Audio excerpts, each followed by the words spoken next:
জানেন কি, মেয়েরা যে সবসময় পরিস্থিতির কাছে অসহায়, কখনো তার পরিবারের কাছে, কখনো স্বপ্নের কাছে, কখনো ইচ্ছের কাছে, আবার কখনো তার ভালোবাসার কাছে। জানেন কি, একটা মেয়ে তার জীবনের প্রত্যেকটা সময় অন্যের জন্য বেঁচে থাকে। জন্মের পর বাবা মায়ের জন্য, বিয়ের পর স্বামীর জন্য, সন্তান হবার পর সন্তানের জন্য। তার জীবনে কোনো চাওয়া পাওয়া থাকে না, যেটা থাকে তা হলো সবাইকে নিয়ে বেঁচে থাকার স্বপ্ন। মেয়েটা পারে না তার ইচ্ছা মতো চলতে, পারে না তার ছোট ছোট স্বপ্নগুলো পূরণ করতে, পারে না কাউকে ভালোবেসে সুখে থাকতে।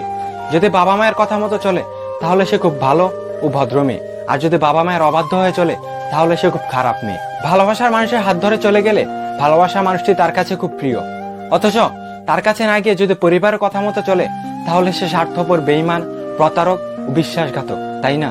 সবার কাছেই মেয়েরা অসহায়। আমার প্রশ্ন হলো, তারা এখন কোথায় যাবে? মেয়েরা জীবনে সবকিছুই ত্যাগ করে, তবুও কিছু মানুষ বলে মেয়েদের মন বোঝা অসম্ভব।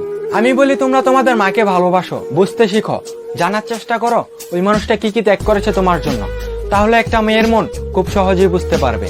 সব মেয়েরা ছেলেদেরকে ঠকায় না, ঠকাতে বাধ্য হয়, কারণ তারা পরিস্থিতির শিকার।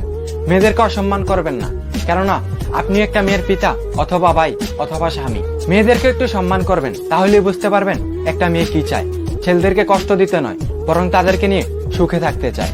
তাই মেয়েদেরকেও সম্মান দিতে শিখুন, কারণ বেলা শেষে ঘরে ফিরলে তারাই বোন, তারাই স্ত্রী, আবার তারাই মায়ের জান।